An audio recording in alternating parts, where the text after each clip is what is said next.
back to BLOCKTV. It's time now for Crypto Globe. The European Union's fifth anti-money laundering directive, known as 5AMLD, came into effect as of January 10th this year, in an effort to further crack down on money laundering practices by increasing transparency and know your customer procedures across the EU. And for the first time, cryptocurrencies are being factored into the new regulations, pushing back against the anonymity associated with the use of cryptocurrency. I speak now with Ropert Kopitsch, Secretary General of Blockchain for Europe, on meeting 5AMLD regulations and the impact on EU businesses. Ropert, firstly, thanks so much for being with us. Pleasure. Thanks for having me. All right, so Ropert, to get straight into things, tell us what are the practical implications of these regulations and what impact are they likely to have on cryptocurrency and blockchain-based businesses in Europe? So the actual idea of AML5 was to bring in, as you said at the beginning, crypto assets into scope of anti-money laundering directive. As you know, there were 4 before. The 5th one now, which entered into force last week, includes now crypto exchanges and wallets. That's probably the 2 major infrastructures on the crypto asset side that are now included. What's more, what's important to know though is that as this is a directive, I don't know how familiar you are or viewers are with the differences between the types of legislation on European level, maybe explain very briefly. So you have regulations and you have directives. This is a directive, which means like every member state has the option to implement it in a way that they deem fit, which means that also leads to the fact, besides the positive aspect of having this tailored to the market of each country, also to the fact that this might lead to a fragmented situation at European level. So I give you an example for this. As you know, Germans are very thorough in doing things, and again, at this they were as well. And they went much further than the actual proposal by the European Commission was.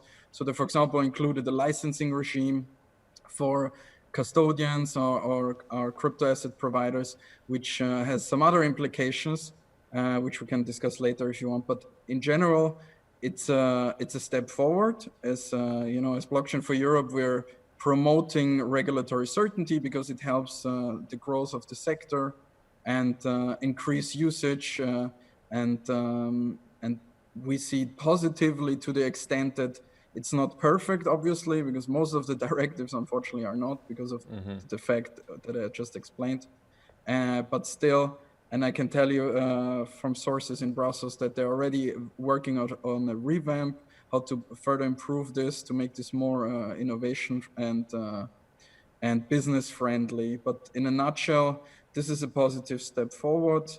It's not perfect, and there's more things to come. And most importantly, there's need for coordination on the European level.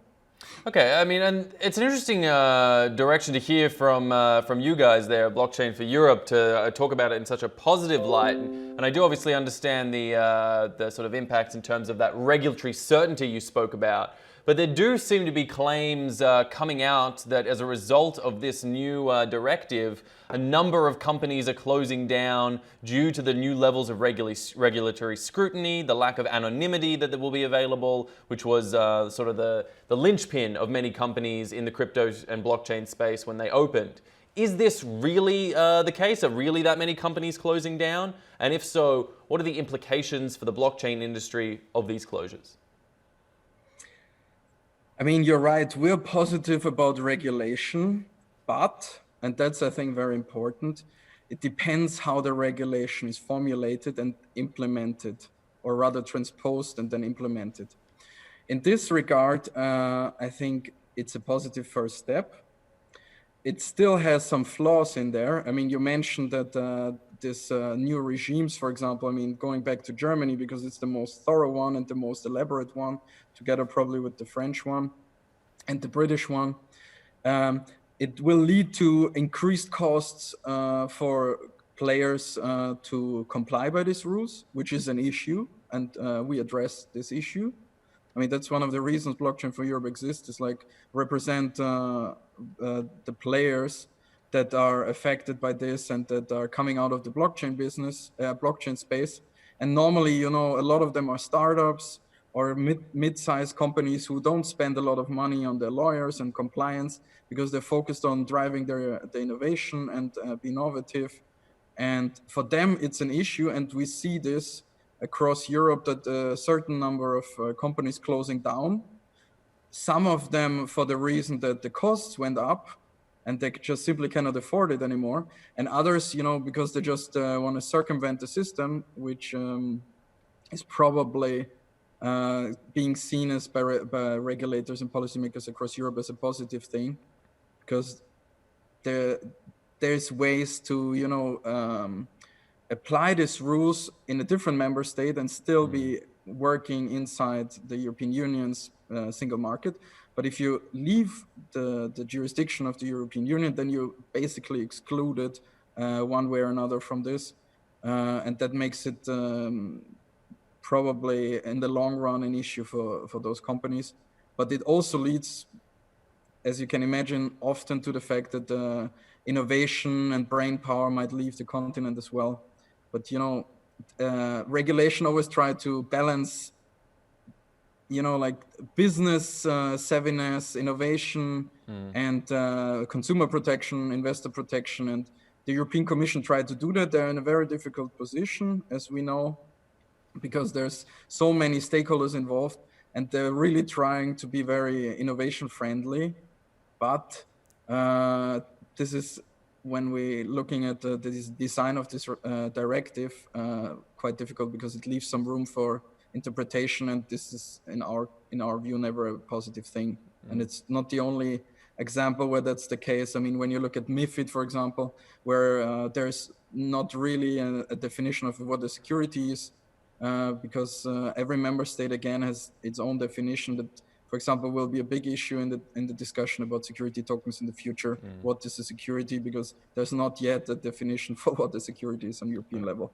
But that's for future debate. But you know, we're in Europe a slow-moving giant when it comes to regulation. But I think from also what we get from our members and other companies in the space, it's a positive first step that still leaves a lot of room for improvement to make it better. Right. I mean, it's interesting that you classify Europe as a slow-moving giant, because relative to the other major Western market when it comes to digital currencies and digital assets as a whole, Europe, as compared to the United States, is actually moving relatively quickly and proving itself somewhat of a leader in this space in terms of regulating blockchain and cryptocurrency technologies. Do you think that position and, you know, directives such as this one and further perhaps directives or legislation that might come out in the future, do you think that has a chance to give Europe really the sort of key leadership role when it comes to deciding how these technologies enter the financial system as they grow into the future? Absolutely. I mean, this is a major opportunity for Europe. Everybody in Brussels and in the member state capitals is aware of that. Saying that, and I know the situation in the US quite well because we have some partners and members there. We're very closely collaborating with, for example, the Digital Chamber of Commerce, which is also regulatory contributing on your channel. I know Perrianne quite well, and we exchange views regularly.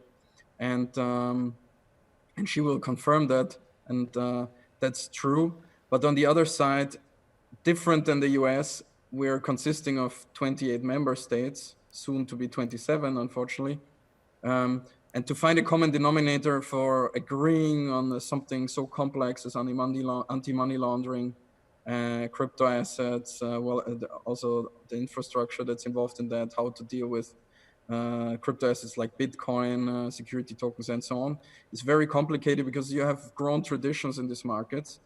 And although we, I think, doing a quite well job, I mean, there's really, the European Commission gets a lot of bashing all the time for being over-regulating, but in this case, they're really trying to do the right thing. They're very innovation-friendly, try to be very technology-neutral, principle-based, and it's a huge opportunity because, you know, like the Chinese, who are probably currently leading the whole ecosystem on the innovation front, they don't have to take care of this. They basically just rush into this, push for it, and implement it and then see what are the consequences. Well, in Europe and the US, it's a bit more different. We always try, to take investor protection, consumer protection very seriously. And specifically in Europe, consumer protection is probably the most important when it comes to creating new regulation. But, and that's seen very seriously. I mean, when you listen to Commissioner Vestager, Commissioner Dombrovskis, and all the others, and von der Leyen herself, the new Commission president, they all take this very seriously. Blockchain is very high on their agenda. They really want to be a leader in the space. And there's a lot of appetite for this, and the ecosystem is very vibrant.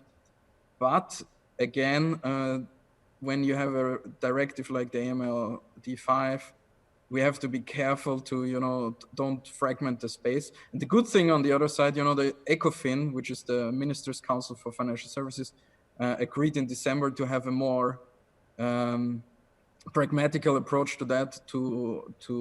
They're looking into reviewing the AML5 already to potentially make this a regulation, which would solve the whole issues that we were just discussing by having one rule for the whole European market, which means like no matter if you sit in Estonia, Lithuania, Bulgaria, Spain, Austria, or where else, you will have the same rules as a crypto exchange, as a wallet provider, as a holder of crypto assets, custodians, etc., etc. And that would be a major step forward to solve the issue that we have now. It would keep innovation inside Europe, which I think is the ultimate goal, because that's generating jobs and growth and attracts businesses. And I think we have a proven track record that we can do this.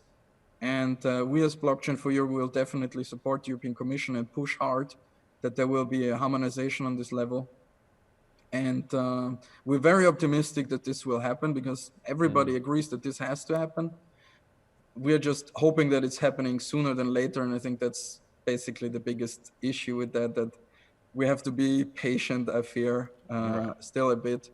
But I'm very optimistic that we get this done right. Yeah, and that optimism as well regarding digital assets and blockchain technology as a whole seems to extend beyond simply this one directive or those certain parts of legislation. Late last year, we heard from Francois Villeroy de Galhau, the governor of the Bank of France, who announced that they were ready to launch a pilot project for a central bank digital currency in the first quarter of 2020. Now that idea was sort of shot down in some other European financial circles at the time, but still the fact that France was putting that proposal on the table did signal that there are at least some in Europe eager to drive forward innovation in this field. Any sort of thoughts on that particular proposal or the move towards CBDCs inside Europe as a whole? That's definitely a hot topic. You're probably aware we have our annual summit on the 5th of February in the European Parliament, which we organize together with the groups in the European Parliament to also actively looking now into the topic. And we know, for example, from the Swedish Central Bank that they're actively looking into this.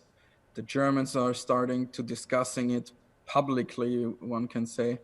Lithuania has a pilot project on collector's coin, which the project could be used as a starting point for a CBDC. There's a very active debate on that. They just appointed Benoit Croix as the head of the fintech unit or the fintech hub of the BIS, which is, the Bank for International Settlement and part of the FSB work stream. So that's something that's very positive. And, the Libra launch pushed that even further. Now the Digital Chamber of Commerce advisor known as CryptoDad, Giancarlo, launched a working group in the US on a crypto dollar. So there is also initiatives. And, I think Europe and the US will march on this together because, first of all, very closely collaborating. And on the other side, China is acting there as well with their crypto yuan, which will probably be launched very soon. And this all drives this debate. And there's definitely appetite. The idea of Libra, for example, when you look at it, it's very enticing. But as you can imagine, the political layer is not so fond of giving this into the private industry. but there is definitely a need, and we're pretty sure that we will see a launch very soon in this regard, probably across the continents, and that's positive.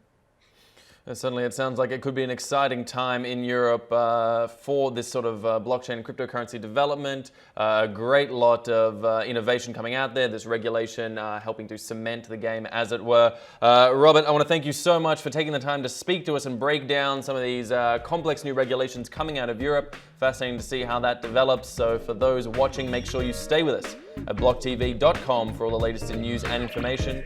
I'm Asher Westrop Evans. Thanks for watching.